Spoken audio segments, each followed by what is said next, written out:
김윤경의 생생경제. 안녕하세요. 생생경제 박형주입니다. 스마트워치 관세 논란이 국가별로 뜨겁습니다. 스마트워치, 말 그대로 시계는 시계인데 이 스마트폰과 연동해서 사용하는 기기를 말하는 거죠. 자, 그런데 문제는 이 스마트워치를 이 세관에서 통신기기로 분류할 것이냐, 아니면 이 워치기 때문에 시계로 분류할 것이냐, 이겁니다. 아직 국제 기준이 없어서 각국에서 임의로 분류해서 관세를 매기고 있는 상황인데요. 우리 정부는 이 통신기기로 확정해야 한다는 공식 입장을 이 세계 관세기구에 제출했습니다. 그래야지 삼성전자나 LG전자 등 국내 스마트워치 수출 기업이 이 적지 않은 이 관세 혜택을 볼 수 있기 때문입니다. 자, 한국형 스마트 원전의 수출길이 열렸습니다. 중동을 방문 중인 박근혜 대통령이 이 사우디아라비아의 살만 국왕과 정상회담 자리에서 우리 기술로 만든 스마트 원자로 건설을 위한 양해각서를 체결했다고 합니다. 이로써 토종 스마트 원전을 중동으로 처음으로 수출할 수 있는 길이 열리게 된 셈입니다. 최경환 경제부총리가 디플레이션에 대한 우려를 나타냈습니다. 어제 한 정책 포럼에서 한국 경제가 옆으로 횡보하는 답답한 움직임을 보이고 있고 또 디플레이션 우려 때문에 큰 걱정이다, 이런 이야기를 했습니다. 자, 그렇다면 디플레이션 위기를 타개할 스마트한 해결책 가지고 있는 걸까요? 네, 오늘 생생경제가 뽑은 생생 키워드, 바로 스마트입니다.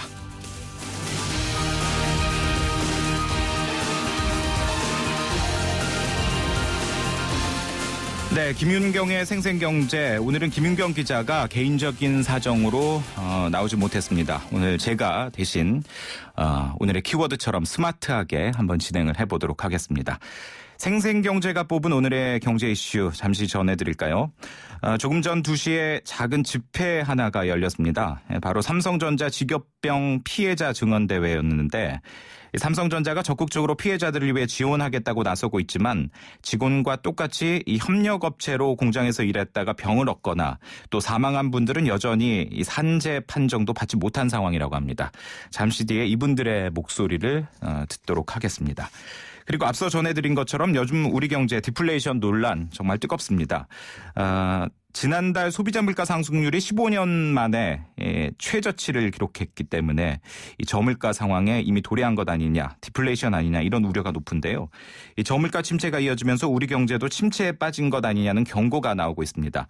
어제 이 최경환 경제부총리도 우려를 표명한 바 있는데요. 이 시간에 이 디플레이션 무엇이 문제이고 그렇다면 해법은 무엇인지 잠시 뒤에 짚어보도록 하겠습니다. 생생경제 1부 출발합니다.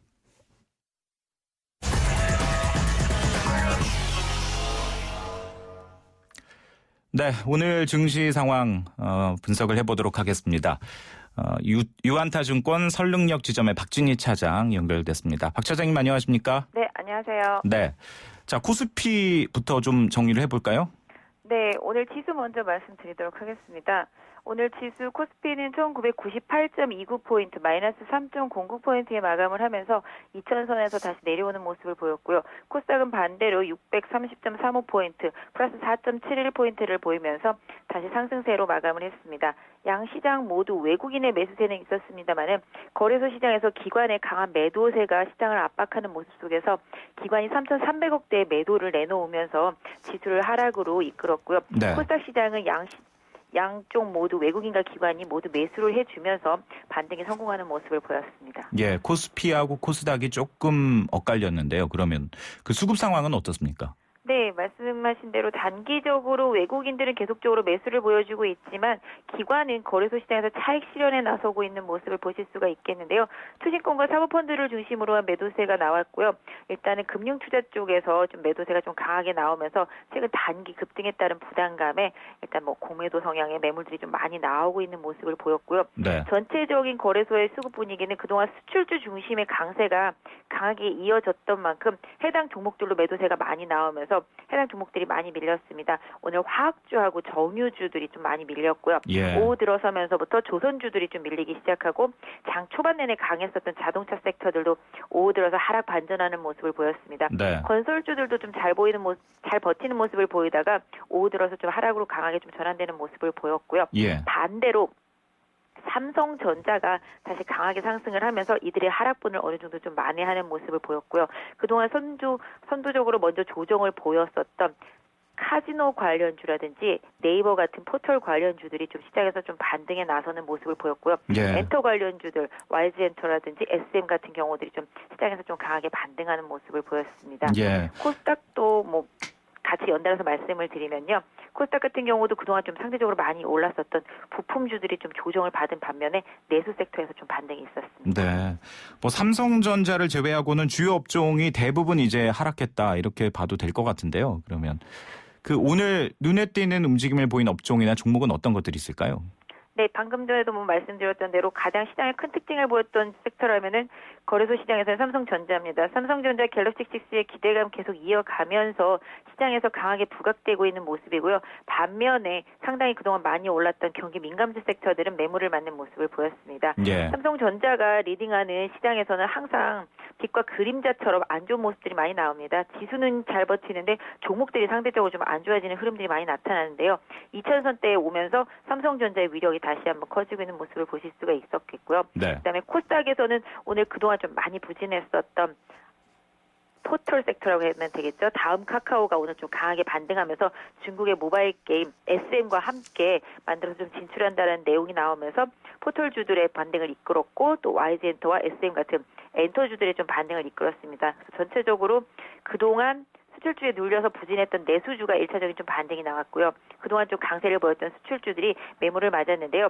지금 현재 흐름으로 보신다라면은 다음 주에 선물 옵션 만기일이 있다라는 점에서 선물 쪽에서 외국인들의 매도세가 시장을 일단은 좀 출렁거리게 만드는 역할을 하고 있습니다. 그래서 네. 그동안 좀 많이 올라왔던 만큼 2000선을 중심으로 해서 일정 부분 주 후반부까지는 좀 변동성이 커지는 장세가 예상되고 있기 때문에 네. 종목별 대응에 좀 주의하셔야 될 것 같은데요. 전체적으로 삼성전자가 강하기 때문에 상대적으로 좀 하이닉스가 많이 좀 약한 모습들이 이어지고 있어서 개인 투자자분들 조금 주의하셔야 될 것 같습니다. 그렇군요. 자, 내일 전략을 간단하게 좀 세워볼까요? 네, 개인적으로는 일단은 방금 말씀드렸던 대로 수출주들은 소폭 일단 좀 승고르기 조정 양상이 좀 나타날 가능성이 높다라고 보여지고 있고요.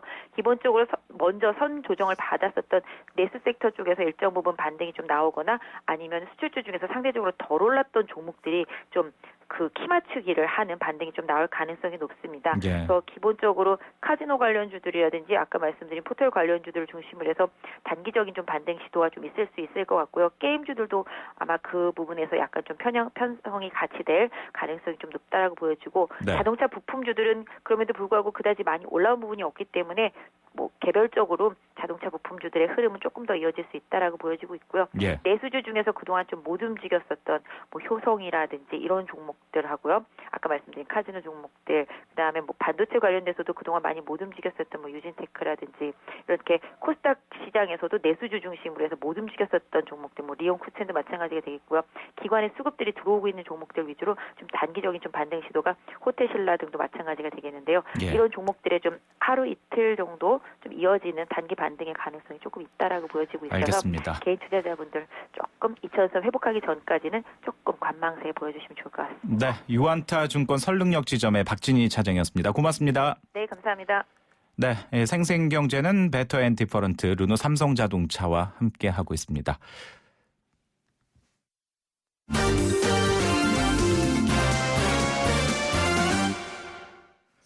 네, 오늘 경제 뉴스 정리해보죠. 한국일보 이성철 부국장 전화로 연결됐습니다.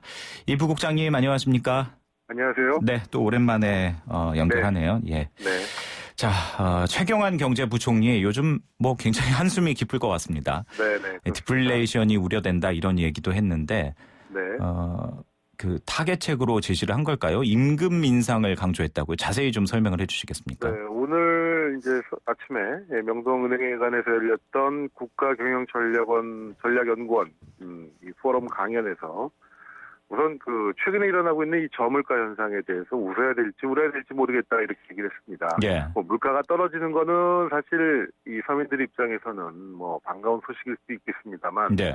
나라 전체적으로 본다면 디플레이션 우려를 심화시킨다는 점에서 상당히 걱정스러운 측면이 분명히 있는 것이죠. 예.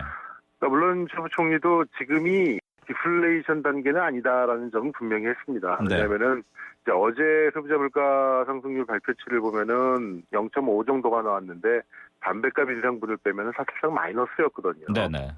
그래서 이제 디플레이가 자꾸 나왔는데 다만 그렇다 하더라도 이런 석유류라든가 농산물 같이 이 비경제적인 요소 또는 계절적인 요소가 있는 그런 부분들을 뺀 그야말로 진짜로 인플레이션 압력, 디플레이션 압력이 얼마냐 되느냐를 보여주는 이 근원 물가는 어제 발표에서도 여전히 2%를 넘었습니다. 그렇기 예. 때문에 이걸 가지고 디플레이션이다라고 얘기하기는 어렵다라는 점을 분명히 했고요. 예. 하지만 그럼에도 불구하고 이와 같은 저물가의 장기화는 결국 경제 주체들의 심리를 위축시키는 방향으로 작용할 수도 있기 때문에 매우 조심스럽게 주시해야 된다 이런 얘기를 했습니다. 예. 뭐 일단은 경기가 살아나야 되겠지만 이런 좀 내수를 살리고 경기를 살리기 위해서는 임금 인상이 필요하다는 점을 거듭 강조를 했는데요. 네네. 어쨌든 국민들이 쓸 돈이 있어야지만 소비를 하는 거 아니겠습니까? 그렇죠. 예, 그렇기 때문에 적정 수준의 임금 인상이 있지 않고서는 내수가 결코 살아나기 어렵다라는 점을 얘기했고요. 예. 실제로 뭐 미국의 오바마 대통령도 같은 얘기를 하고 있고, 네. 일본의 아베 총리는 뭐 작년부터 계속 기업들에게 실질 임금 인상을 계속적으로 요구하고 있는데, 예. 아마 정부도 그러다 보니까 기업들에 대해서 임금 인상 요구를 상당히 하게 되지 않을까. 현 정부 들어서 최저임금 인상률을 지금 7% 이상으로 쭉 비교적 높게 끌어왔는데 예. 아마 올해도 그렇게 될 것 같고요. 기업들에 대해서 지금까지는 뭐 투자, 고용에 대한 이 요구만 정부가 계속적으로 해왔는데 예. 아마 올해부터는 임금을 좀 올릴 수 있는 기업들은 좀 올려라, 좀 강하게 압박할 가능성이 높아 보입니다. 예. 이 부분만큼은 직장인들이 상당히 최경환 부총리를 지지할 것 같습니다. 예, 기업들이 어떻게 받아들일지 이 부분 또 지켜봐야겠네요. 그렇죠. 네. 자, 살기 좋은 도시 순위가 나왔는데요. 네. 이제 뭐 서울 시민들 같은 경우는 큰 기대를 안 하고 이제 이런 기사를 보는 것 같은데 네. 자세하게 좀 순위를 소개해 주시겠습니까? 이게 뭐 살기 좋은 도시 순위가 이제 뭐 세계 각국의 여러 가지 기관들이 발표들을 하는데 예. 그러니까 오늘 지금 소개해드릴 내용은 외국인들이 외국 주재원들이 가서 평가하는 그런 순위가 되겠습니다. 네네. 그걸로 봤을 때 서울이 전 세계 주요 도시 가운데 72위, 생각보다 굉장히 낮은 걸로 나왔죠. 예.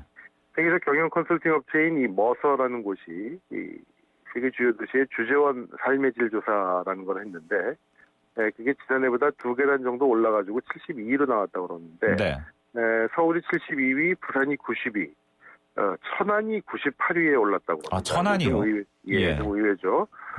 뭐 천안이 살기 나쁘다는 게 아니라 이 도시 네네. 규모에 비춰서 이 랭킹에 들었다는 것 자체가 좀 이색적이긴 한데, 예. 실제로 이 조사를 담당한 이 머서라는 컨설팅 업체에서는 신흥 도시라고 그래가지고 각국의 요즘 뜨는 도시들, 주목할 도시들을 이제 순위들을 매기고 있는데요. 네네. 특히 이제 천안 같은 경우에는 기술과 대학의 중심지다 이렇게 소개를 하면서 100위권 이내로 어쨌든 진입을 시켰습니다. 예. 이런 신흥 도시로는 남아프리카의 더반, 뭐 대만의 타이중, 네.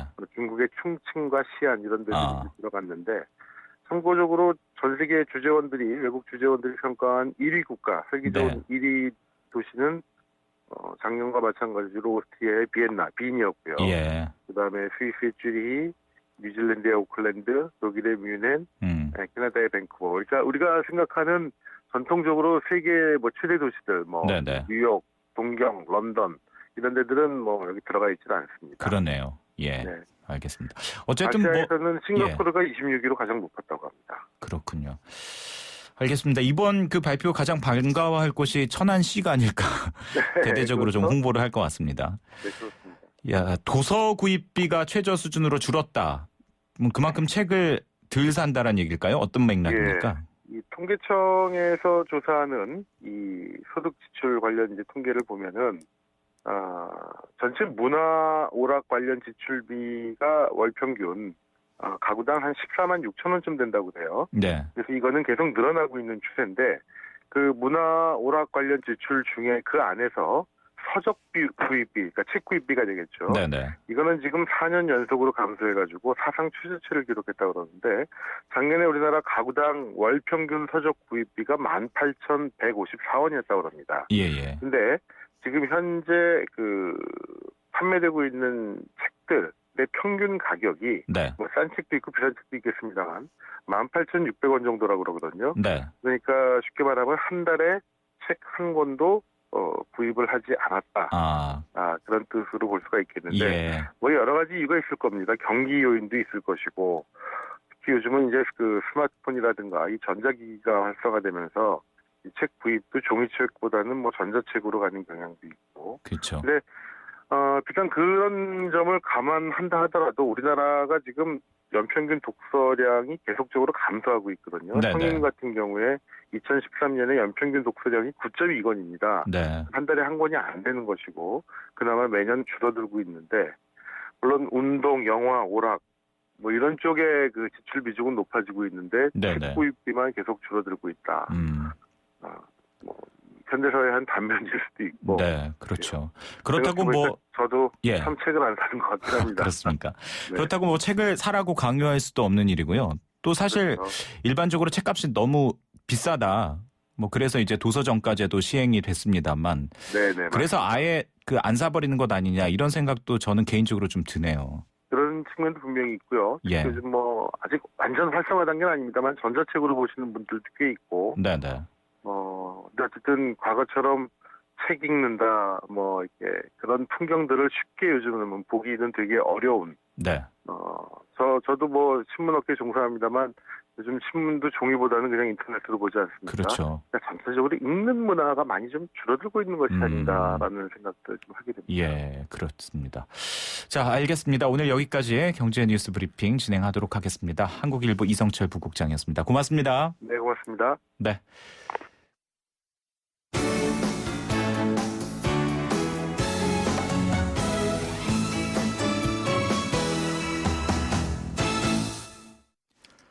네, 생생경제 일부 함께 했습니다. 근로자, 노동자들에게 어려운 것 가운데 하나가 바로 산업재해 판정이죠. 조금 전 2시에 삼성전자 직업병 피해자 증언대회라는 집회가 열렸습니다. 삼성전자 직업병 피해자들 어떤 주장을 하고 있는 걸까요? 어렵고도 먼 길, 산재 판정이라고 흔히들 얘기를 하는데요. 삼성전자 직업병 피해자들의 낮은 목소리 2부에서 잠시 들려드리도록 하겠습니다. 저는 잠시 뒤에 돌아오겠습니다. 올해 중학교에 진학하는 민성이. 중국인 엄마를 둔 이른바 다문화 가정 어린입니다. 한때는 한글이 서툴러 친구들과 어울리기가 힘들었지만 이제는 의젓한 중학생이 될 날을 기다리고 있습니다. 하지만 민성이네 형편으로는 새 교복을 사 입는다는 게 큰 부담입니다. 여러분의 정성으로 교복을 선물하시면 어떨까요? 민성이와 같은 많은 아이들이 새 학년을 보다 밝게 시작할 수 있을 겁니다. 2015 YTN 라디오 연중 캠페인 함께 들어요 대한민국 기아대책과 함께합니다. 한 발 빠른 경제 뉴스, 한 뼘 깊은 경제 이슈, 한 번 물면 놓치지 않는 끝까지 가는 인터뷰. 지표 MC 김윤경의 생생경제. 네, 게릴라 경제 현장. 저는 지금 홍대의 만화 카페에 나와 있습니다. 어서 오세요. 자리 먼저 잡으시고요. 테이블 번호 확인하고 와주세요. 31번이요. 음료는 아메리카노 따뜻한 걸로 주세요. 관계자분의 말씀 들어볼게요. 만화 카페는 어떤 분들이 좀 자주 오시나요? 20대 커플하고 여성 손님들이 많이 오고 있습니다. 다양하게 보시는데요. 웹툰에서 이제 코믹 순정까지 다 보시고 계세요. 만화방이 되게 쾌적하고 안에 고양이도 있고요. 이런 식으로 만드신 이유가 있으세요? 그러니까 제가 만화를 좋아해서 만화방을 몇 번 가봤는데 담배 냄새가 너무 나고 아저씨들도 너무 많아서 이런 느낌으로 이제 해보면 좋겠다 생각해서 준비를 하다가 이제 어떻게 같이 하시는 분하고 하게 돼서. 그런데 이런 게 매출에도 좀 영향이 있는지 많이 찾아들 주시나요?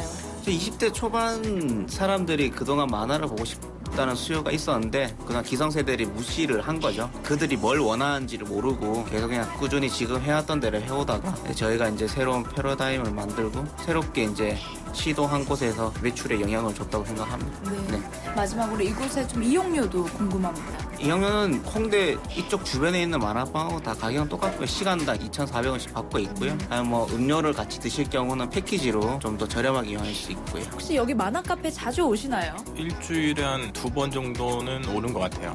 그냥 깨끗해서 여자친구랑 오기에는 되게 좋은 것 같아요. 뭐 고양이도 있고. 가격 대비 만족도는 또 어떠신지도 궁금해요. 실제로 여기는 음료가 모든 게 다 2,500원에 패키지를 끊으면 먹을 수가 있거든요. 그 이제 아는 사람만 먹을 수가 있는데 그렇게 계산해보면 되게 좀 저렴한 것 같아요. 말씀 감사합니다. 지금까지 게릴라 경제 현장 동예원 리포터였습니다.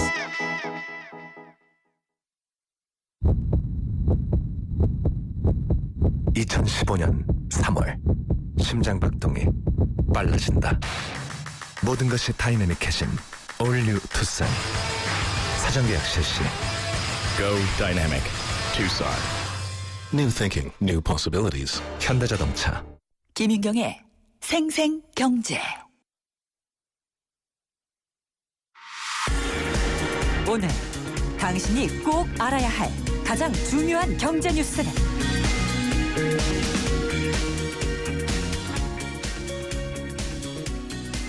네, 삼성 직업병 피해자, 이 협력업체 직원들은 왜 안 된가요?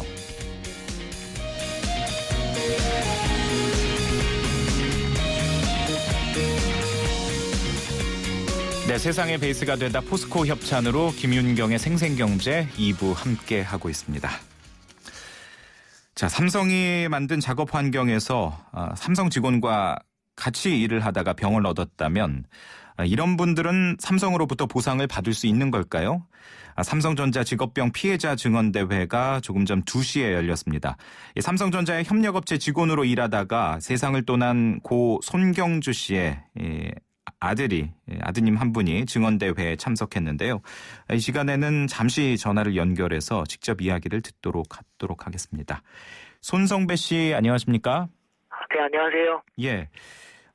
삼성 협력업체 직원으로 일하다가 사망한 고 손경주 씨의 아드님인데요. 네네. 손경주 씨는, 그러니까 아버님께서는 언제부터 언제까지 일을 하셨습니까, 여기에서? 2003년 2월 23일부터 2012년 8월 31일까지 횟수로 10년간 삼성반도체 협력업체 관리소장으로 재직하셨습니다. 예. 관리소장으로 재직을 하셨다면 구체적으로 어떤 업무를 하셨던 걸까요?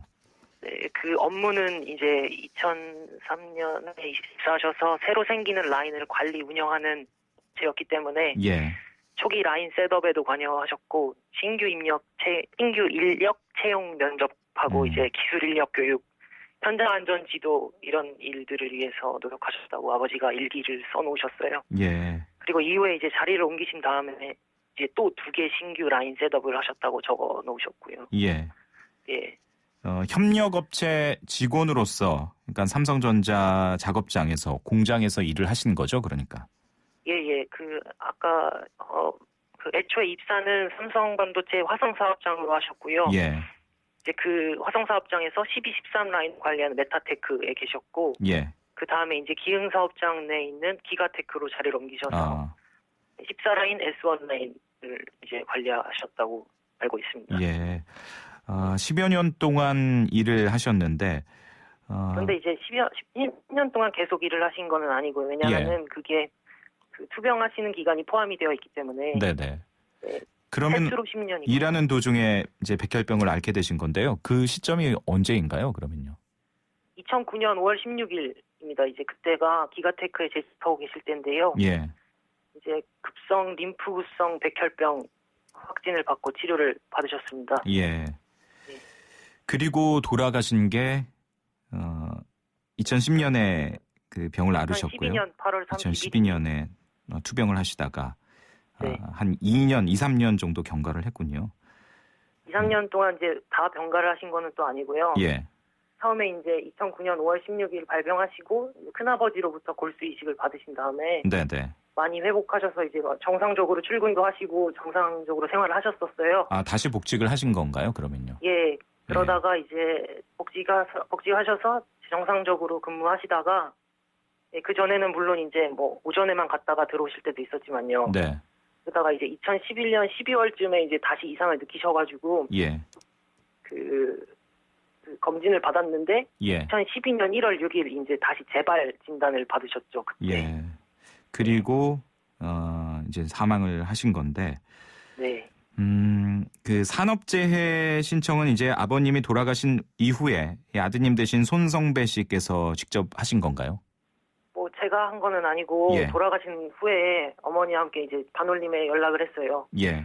그 아버지가 이제 반도체 사업장에서 일하다가 백혈병에 걸려서 돌아가셨다고 이렇게 제보를 했더니 네. 거기서 이제 그리고 전에 아버지가 이제 산업재해 어떻게 신청하는지에 대해서 또 기록을 그것도 남겨놓으셨어요. 네네. 예, 그리고 이제 몇 차례 반올림 이야기를 하셔서 돌아가신 후에 연락을 해서 이제 이종란 노무사님을 뵙고 이제 그때 말씀을 드린 다음에 산재 신청을 했습니다. 예, 반올림이라고 하면 삼성전자에서 일하다가 예. 백혈병 등 각종 그 질병을 앓고 계신 분들과 관련된 일을 하는 그런 모임이죠. 네네. 예. 그 앞서서도 그 손성배 씨께서 잠깐 언급을 하셨습니다만 아버지께서 그 일기장 그런 형식으로 기록을 남겼다고 하는데요. 그때 뭐 작업의 환경이라든가 여러 가지 것들을 좀 그 기록하지 않았나 싶은데 어떤 내용들이 있었습니까? 이제 원래 그 기록을 어디에 남기셨냐면 가족 예. 카페가 있었어요. 저희가 온라인 카페요. 인터넷 카페. 예. 그 다음 카페 있었는데 예. 그 카페에 이제 그 전에는 저희 뭐 크는 사진 그런 것들 올리시고 뭐 가족들한테 편지 쓰는 거 올리시다가 그 질병이 이제 발병을 하신 다음부터는 이제 자기가 왜 아픈지 정말 궁금해하시면서 자료를 모으신 것 같아요. 네네. 예, 그러면서 뭐 그 회사 작업 환경이라든지 자기가 했던 일들 그리고 뭐 어떻게 산재 신청해야 하는지 그리고 뭐 다른 사람들 뭐 아픈 분들 이야기 그리고 뭐 주고받았던 작업 환경에 대해서 주고받았던 뭐 기록들 이런 것들을 다 그 카페에다가 옮겨놓으셨어요. 예. 예, 그래서 그거를 이제 저희는 알고 있었지만 아버지 네. 돌아가시기 전에 알고 있었지만 그거를 자꾸 여쭤보면은 스트레스 받으시는 것 같아서 예. 왜냐면은 그때 한번 그 권오현 부회장이 나와서 TV에서 뭐 문제 없다고 이야기했을 때 굉장히 막 분노를 하시더라고요. 네네. 예, 내가 이 병이 왜 걸렸나 그 공장에서 걸린 건데 왜 그거를 또 아니라고 하냐 막 그렇게 말씀하시면서 분노를 하셨어요. 네네. 그래서 그거는 저희가 이제 여쭤보면은 그 병 이기는데 도움이 안 되니까 예. 나중에 아버지 다 나으시면 같이 찾아보고 그러자고 말씀을 드렸었는데 예. 그랬던 게 정말 좀 후회가 돼요. 지금은 왜냐면 예. 살아 계셨을 때 네. 뭐 이렇게 제보도 하고 했었다면 아버지 스스로 증언을 하시게 되는 거니까요. 지금은 예. 이제 제가 뭐 전달하는 식으로 말씀을 드리고 여기저기 뭐 알리고는 네. 있지만은 그게 참 아쉽습니다. 그런 어려움들이 조금 있겠군요. 산업재해를 신청을 했는데 근로복지공단에서 이것을 받아들이지는 않았습니다. 네. 거절 이유는 뭐라고 설명을 하던가요? 산재 신청 거절 이유는 예. 그 유족급여 부지급 판정 공문이라는 걸 받았는데요. 예, 예. 거기에 이제 그냥 그대로 옮기면요. 고인의 업무는 현장 소장 업무로서 유해 화학물질의 노출 빈도 및 노출 수준이 낮고 신청 상병을 유발할 만큼 물리화학적 유해인자에 직접적으로 충분히 노출됐던 근거가 명확하지 않아 업무와 관련해 발병 및 사망에 이르렀다는 판단을 하기가 어렵다. 예. 이렇게 써 있더라고요. 네네. 근데 아버지께서는 분명히 일기에 자기가 했던 일들 그리고 현장에 출입했다는 것들을 다 기록해 놓으셨고 예. 그리고 아버지 그 동료분들 중에서 퇴사하신 분들은 아버지가 분명히 현장을 패트롤을 했고 그리고 예. 한 번 들어가면 2시간 이상 들어가 있었고 그런 네네. 말씀을 해주셨는데 그 산재 판정 전에 이제 질병판정위원회라는 거를 했는데요. 예. 그게 이제 대상자 그 산재 신청자가 질병과 일이 얼마나 연관관계가 있는지 검증하는 그런 자리였어요. 예. 그런데 거기 앉아 계시는 한 위원이 그러더라고요. 아버지가 하신 일이 뭐냐고. 그리고 다른 사람들, 그 회사 사람들이 다 현장에 들어간 적이 없다고 증언했다. 네. 그렇게 얘기하는 거예요. 그래서 저는 분명히 아버지가 들어갔다는 이야기를 많이, 그게 중요하다는 걸 알았기 때문에 예. 여러분들한테 막 여쭤보고 다녔거든요. 네네. 그리고 들어갔다는 이야기도 들었고 아버지 일기에 명확하게 그렇게 써 있으니까 예. 그거를 주장했는데 그런 게 다 묵살이 된 거예요. 그래서 막 사람들에게 좀 알려야겠다는 예. 생각도 했던 거고요. 그러니까 간단히 좀 얘기를 해보면 그 업무와 그리고 네. 사망하게 된 질병과의 어떤 직접적인 연관성을 찾기가 어렵다. 이게 이제 근로복지공단 측의 그 거절 이유라는 건데요. 예, 그렇습니다. 그 아버지께서는 그 삼성전자에서 일을 하셨지만 이게 협력업체 직원이셨기 때문에 예. 이 협력업체 직원이었다라는 게 그 거절 사유는 아닌 거죠, 이 부분은. 네, 복지공단에서는 그게 거절 사유는 아니죠. 예. 왜냐면은 했던 일에 대해 일하고 질병하고의 인과관계만 이제 증명하면 되는 거니까. 예. 예, 그렇군요. 그런데 지금까지 이제 삼성에서 직업병 피해로 산재가 인정된 사람이 7명이라고 들었습니다. 예. 혹시 그 산재를 신청한 분들 가운데 네. 그 손성배 씨처럼 이렇게 협력업체 직원이나 가족들도 포함이 됐습니까? 그 신청하신 분들은 대여섯 분 된다고 제가 알고 있는데요. 예. 그 결과 나온 분은 이제 저희 아버지랑 아. 김기철 아저씨라고 지금 생존에 계신 분 계시는데요. 네. 네, 저희 아버지랑 김기철 그 아저씨 둘 그러면- 다 백혈병이셨고요. 예. 네. 그 김기철 씨라는 분은 어떻게 그 결과가 나왔습니까? 둘 다 그 승인되지 않았죠. 불승인이었죠. 그렇군요. 예. 그 다른 협력업체, 비슷한 상황에 있는 다른 협력업체 직원분이나 가족분들도 네. 이번 그 근로복지공단의 판단에 대해서 굉장히 관심을 갖고 이제 지켜볼 것 같은데요. 아무래도 이번이 처음이니까요. 예. 그러면 이제 재심을 청구를 하셨습니까? 예, 지금 선고한 상태입니다. 예. 재심에서도 비슷한 그 결과가 나온다면 그 다음에는 어떤 그 조치를 하실 계획인가요? 이게 법정 소송으로 들어갈 수 있는 건가요? 예, 그 다음에 이제 근로복지공단을 상대로 행정소송을 해야 된다고 들었습니다. 예. 저는 이게 되든지 안 되든지 그 아버지가 남겨놓으신 기록을 이제 증명해야 해야 하는 게 이제 아들된이라고 생각합니다. 예. 왜냐면은 이게 저희 아버지는 분명히 내가 이런 일을 했고 내가 이런 작업 환경에서 일을 했다. 예.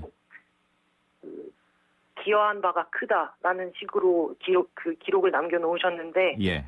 삼성에서도 그렇고 근로복지공단에서도 그렇고 우리 아버지 보고 지금 틀렸다고 하는 거잖아요. 그리고 아버지에 대해서 증언해준 사람들 중에 예. 삼성에 그리고 협력업체, 그러니까 삼성 그 반도체 공장에 들어가지 않았다고 한 사람들, 그 사람들 이야기만 듣고 예. 지금 저희 아버지의 그 기록이나 저희 아버지가 들어갔다고 한 사람들의 증언은 다 묵살한 거기 때문에 네네. 저는 이걸 계속 이야기해야 한다고 예. 생각합니다. 아무래도 지금 언급하신 부분이 2심이나 앞으로 어떤 판단을 하는데 굉장히 다투게 될 관건이 될 것 같습니다. 그 혹시 산재 신청과 관련돼서 삼성 측과 이야기를 해보시거나 접촉은 하셨습니까? 그 삼성은 예. 그 아버지를 삼성 직원이라고 생각하지 않아요. 지금 그렇거든요. 예. 삼성 공장에서 일했지만 아까 말씀하신 대로 협력업체 직원이었기 때문에 그냥 알아서 하라는 겁니다. 협력업체에서. 예. 그래서 아버지 장례식 때도 그냥 어떤 상무님만 잠깐 왔다 가신 걸로 예. 말씀하시더라고요. 어머니께서. 알겠습니다. 사실 저희 제작진이 오늘 그 인터뷰와 관련해서 삼성전자 측의 이야기도 들어보려고 통화를 시도했는데요.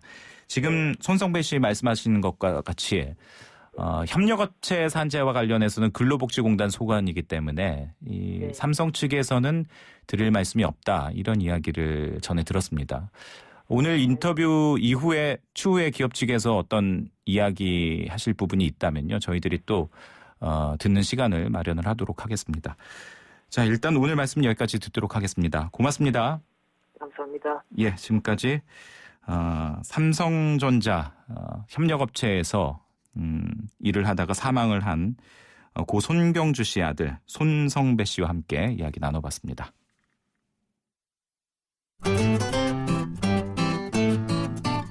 생생경제를 다양하게 만나는 방법. YTN 라디오 앱 예스와 웹사이트 김윤경의 생생경제 또는 트위터 YTN_이코노미로 실시간 듣기와 다시 듣기를 하실 수 있고 방송 내용에 대한 문의와 의견을 주실 수 있습니다.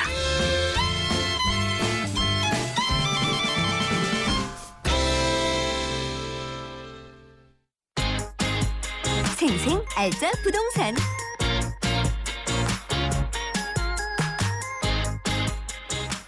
네, 알면 돈 되는 부동산 정보 꼭꼭 짚어드리는 알짜 부동산 시간입니다. 세준코리아 김학권 대표 전화로 연결됐습니다. 김 대표님 안녕하세요. 안녕하세요. 반갑습니다. 네, 전세값이 사실 너무 올라서요. 그렇죠. 전세가율도 너무 오르고요. 세입자들 고민이 굉장히 많은데 정부의 조세 제도가 전세난을 초래했다 이런 비판이 있다고요. 무슨 얘기입니까? 그렇죠. 이게 최근에 그 전세값이 집값의 70% 이상이 넘었는데 집을 안 살잖아요. 네네. 근데 이게 문제는 이제 집을 살 능력이 되는 사람 집을 안 사고 전세로 살고 있다는 게 문제가 되는데요. 네. 이 같은 현상은 이제 주택에 대한 세금이 너무 많은 거 아니냐는 이런 우려 때문에 그런 건데요. 예. 먼저 이제 종부세하고 재산세를 보면은 이게 10원이 넘는 전세를 살더라도 세금 한 푼도 안 내잖아요. 네. 근데 1주택자는 9억 원 이상, 2주택자는 6억 원 이상이면은 종부세를 내야 되거든요. 네. 물론 뭐 종부세를 안 내는 방법이 있습니다. 예를 들면은 임대주택 사업자로 등록을 하게 되면 종부세 감면을 받는데 여기 임대 그 주택 사업자가 의무 임대 기간이 5년이거든요. 예. 그 5년 동안 자금이 묶이다 보니까 이 사업자들이 사업자 등록을 쉽게 안 하는 것도 있고요. 또 전세보증금에는 소득세도 적용이 되는데 이게 무슨 얘기냐면은 3주택 이상 보유자 중에서 전세보증금 합이 3억 원이 넘을 경우 그 초과분의 60%를 이자 상당액만큼 수익금액에 산입해서 간주임대, 그러니까 임대소득세를 내야 되는 문제도 있고요. 예. 또 주택임대료, 주택임대 소득에 따라서 건강보험도 많이 부담이 되기 때문에 실수요자는 이제 전세값이 막 오르다 보니까 울며 겨자 먹기로 이제 집을 좀 사는 경우가 있는데 예. 자금력이 있는 그 집을 충분히 구매력 있는 사람들도 전세 구입을 안 하고 전세를 하기 때문에 전세집이 상당히 모자라서 예. 전세값이 많이 상승하고 있다 이런 분석을 할 수가 있겠습니다. 그렇군요. 집값이야 어느 정도 회복이 되겠습니다만 그리고 정부의 방침도 어떻게 해서든 부동산 경기를 좀 살리겠다 이런 방침이기 때문에 그렇죠. 목표가 그렇죠. 그런데 이제 오히려 이런 정부의 방침이 그 전세가를 더 오르게 한다 이런 지적도 일부에서 있고요. 그렇죠. 이 추세는 그럼 계속 될까요? 이제 수요자도 움직임을 좀 파악을 해봐야 될 것 같은데요. 네. 지난달 전국 주택 매매량은 10년 만에 1월달 치고는 최고치를 기록했거든요. 네. 거래량은 느는데 사실은 매매값은 제자리단 말이에요. 예. 이게 이제 문제가 되는 거죠. 집값이 오른다는 확신이 좀 서야 되는데 아직은 아닌 것 같다고 이제 소비자들이 파악을 하고 있거든요. 네네. 다만 이제 최근에 2% 정도의 그 저금리로 금융을 대출을 해주고 있지 않습니까? 예. 또 부동산 정책들도 상당히 긍정적이고 그래서 향후 추이를 보면은 좀 이렇게 전개가 될 것 같아요. 전세값이 계속 오르잖아요. 네. 그러면 전세값을 쫓아가지 못한 수요자들이 또 월세로 이제 또 전환을 해야 된단 말이에요. 예. 근데 월세 부담이 늘어나면은 차라리 집을 사자 하는 쪽으로 좀 사람들이 마음을 바꿀 수가 있죠. 금리도 조금씩 낮으니까요. 그렇죠. 결국 예. 이제 집값 상승 여부가 전세값을 좌우하게 되는데 네. 적어도 우리가 판단하기에는 올 상반기 내지는 한 3, 4분기까지는 그 전세값이 상당히 고공행진하지 않을까 이런 염려를 좀 해보기도 합니다. 예. 전세가율이 평균적으로 70%를 넘었습니다. 그거보다 훨씬 넘은 지역도 일부 있고요. 이렇게 되면 항상 깡통 전세 걱정하는 이야기가 나오잖아요. 그렇죠. 이 부분은 어떻습니까? 이게 이제 KB국민은행에 따르면 2월 전국 아파트 전세가율이 70.6%였거든요. 네. 여기는 이제 우리가 전세가율을 1998년 12월에 시작을 했는데 이게 70.6%가 사상 최고치였어요. 예. 그러니까 집값은 안 오르고 전세값만 계속 오른다는 얘기인데 이게 상당히 우려가 많이 되죠. 네. 우선 이제 전세를 얻으려는 분들이 마음이 좀 급하거든요. 전세집들이 많이 없다 보니까. 예. 그러니까 쉽게 좀 부동산들이 요구하는 대로 전세 계약을 많이 하고 있는데 우선 등기부등본을 좀 통해 가지고 네. 채권 상황을 좀 체크를 해봐야 될 것 같아요. 예를 들면은 대출금하고 전세 보증금을 합해 가지고 80% 이상이 되면은 상당히 위험하죠. 네. 경매를 당해버리면은 물론 경매 낙찰가율이 90% 정도는 됩니다만은 이 사람이 또 세금도 체납될 수가 있는 부분이고 네네. 또 선순위로 돈을 미리 빼줘야 되는 것도 있기 때문에 80%가 되면 상당히 위험할 수가 있고요. 네. 그래서 우리가 확정일자는 상당히 기본적으로 받잖아요. 네네. 근데 이제 집주인의 동의를 좀 받아야 되지만은 전세권 설정을 해놓는 것도 괜찮을 것 같고, 그다음에 또 전세보증금 반환 보증보험도 들어보는 것도 나쁘지 않을 걸로 보여집니다. 예, 알겠습니다. 자, 재건축 초과이익 환수제가 이제 3년 유예되면서 강남에 주로 이제 재건축 대상이 되는 이 강남 아파트들의 재건축 움직임이 다시 활발해지고 있는데. 이래서 이제 전세값이 또 오르고 있다 이런 지적도 있고요. 굉장히 많아지죠. 예, 특히 이제 압구정 구현대 아파트 재건축 사업이 굉장히 빠르게 진행되고 있다고요. 여기 이제 압구정 재건축 단지가 초미의 관심사인데요. 예. 압구정 재건축 단지 하면은 그 현대, 그 신현대 구현대하고 그다음에 한양, 미상 아파트 전체 24개 단지가 되는 건데요. 네. 이게 한 13,000가구가 좀 되는데 이게 작년 초에 안전진단을 한꺼번에 다 통과를 했어요. 네네. 그리고 현재 그 서울시하고 강남구 주관으로 정비계획 수립을 지금 용역을 진행하고 있는데 예. 용역 기간이 작년 11월부터 내년 2월까지인데 이게 이제 정비계획이 수립이 되면은 추진이 구성을 하고 본격적으로 그 재건축을 추진하는데 요번에 그 현대 아파트 1차에서 7차 아파트 3,130가구가 의미 있는 행동을 했어요. 예. 재건축을 좀 더 그 원활하게 추진을 하기 위해서 준비 전문위원을 9명을 선정했는데 이게 29명이나 그 신청을 했어요. 그래서 굉장히 네. 까다롭게 신청을 했는데 이거는 이제 내년에 정비 계획이 그 나올 때까지 어떤 사전 정지 작업을 수행. 그러니까 어떻게 하면은 그 재건축을 원활하게 수행할 수 있을까는 전문위원들을 뽑아가지고 네네. 그걸 했기 때문에 뭐 이런 것들이 한 번도 없었거든요. 예. 압구정 단지가 상당히 초미의 관심사 이런 어떤 행동들을 좀 하고 있다는 걸 보면은 네. 좀 이제 재건축할 수 있는 여건이 좀 되지 않았나 이렇게 판단해 봅니다. 예. 그 강남 아파트 특히 압구정 아파트의 경우는 이게 그 전체 부동산 시장의 일종의 바로미터 역할도 하는데 이런 움직임이 다른 지역에도 좀 영향을 주게 될까요? 어떻게 보십니까? 이게 사실은 압구정 아파트가 재건축하는 데 상당히 난제들이 굉장히 많죠. 예. 서울시가 유독 그 압구정동 재건축에만큼은 굉장히 좀 소극적이었거든요. 네네. 근데 이번에 서울시가 이제 상당히 좀 이제 적극적으로 나오고 있는데 용적률도 좀 완화를 해주고 층수도 완화를 해주고 그래서 이제 압구정 주민들은 이런 기대를 하고 있어요. 물론 이제 재건축을 한다고 해서 금방 되는 건 아니잖아요. 네. 안전진단 통과하고 최소한 10년 정도는 돼야 돼요. 그러려면 이제 그런 기대감, 그러니까 지금 이제 첫 발을 잘 띄고 있는데 네네. 압구정 주민들은 이런 생각을 하고 있죠. 이게 재건축이 되면 그래도 대한민국에서 제일 좋은 입지 아니냐. 예. 그래서 물론 5년 후가 될지 10년 후가 될지 모르겠습니다만은 그때쯤이면은 평당 매매가가 뭐 한 7, 8천 정도 되지 않겠느냐 이런 예. 생각들을 하고 있거든요. 그다음에 또 최근에 그 강남권의 그 재건축 단지 중에서 일반 분양한 단지들이 굉장히 많이 있어요. 예. 작년에 그 반포 아크로 리버파크라고 그 대림에서 한 그 일반 분양이 있었는데 1차고 2차 나눠서 분양을 했거든요. 네. 근데 1차보다도 2차가 3.3제곱미터는 한 300에서 400만 원 정도 분양가를 높게 있는 분양이 굉장히 잘 됐거든요. 예. 그래서 그런 정도를 본다 그러면은 뭐 좀 가격이 좀 상승할 가능성이 충분히 있다 보입니다. 예. 이렇게 재건축되고 있는 단지들 일반적으로 그 값이 오를 것이다 이런 기대 심리가 있기 때문에 그렇다면 이제 신규 분양되는 그런 물량들도 그 덩달아서 같이 오르지 않겠느냐 이런 기대를 많이 하잖아요. 그렇죠. 이런 상황에서 그 분양을 생각하고 계시는 분들 어떻게 해야 될까요? 이게 이제 부동산 3법이 이제 4월달부터 시행이 되지 않습니까? 예. 그러면은 민간택지 분양가 상한제가 탄력 적용이 되죠. 네. 사실 분양가 상한제가 이제 민간택지는 좀 폐지가 된다고 봐야 되는 거죠. 예. 아까도 언급했다시피 그 작년에 분양했던 반포 아크로 리버파크가 분양가를 상당히 올렸음에도 분양이 굉장히 잘 됐거든요. 네. 그래서 지금 강남권에서 재건축을 추진하는 단지들은 애초에 그 예상 분양가보다도 상당히 지금 올리려고 많이 하고 있어요. 예. 물론 이제 뭐 희소 가치가 있고 그다음에 입지가 좋은 단지들 위주로는 분양가가 좀 상승을 한다 하더라도 그러니까 작년하고 재작년에 그 일반 분양했던 단지들이 그 소위 그 분양권의 프리미엄이 상당히 붙어 있거든요. 네.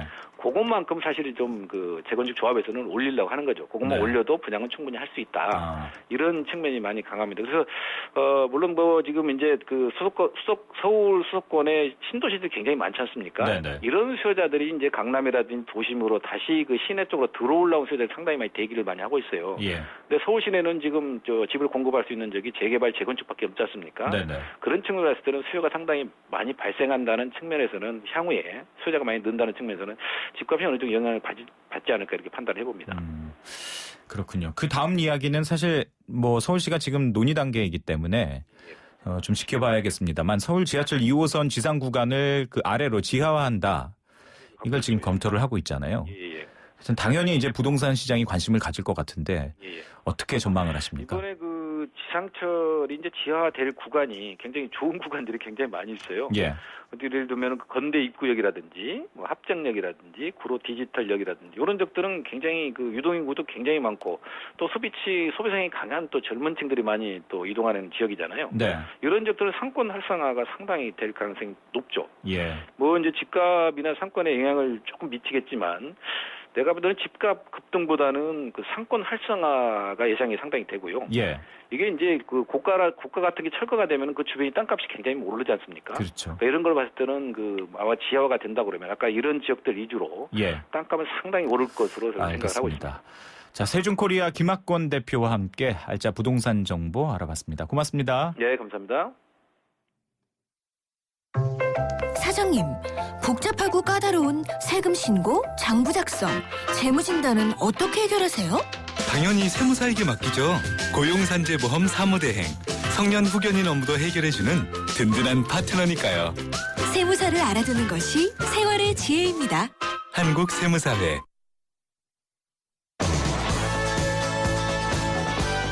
네, 생생경제 2부 마무리하겠습니다. 잠시 뒤 3부에서는요. 앞서 예고해드렸던 대로 디플레이션 우려, 정말 우려해야 되는지, 그렇다면 이 타개 방법은 없는지 좀 더 자세히 진단을 해보도록 하겠습니다. 3시 뉴스 들으시고요. 4시 뉴스 들으시고요. 저는 잠시 뒤에 뵙겠습니다.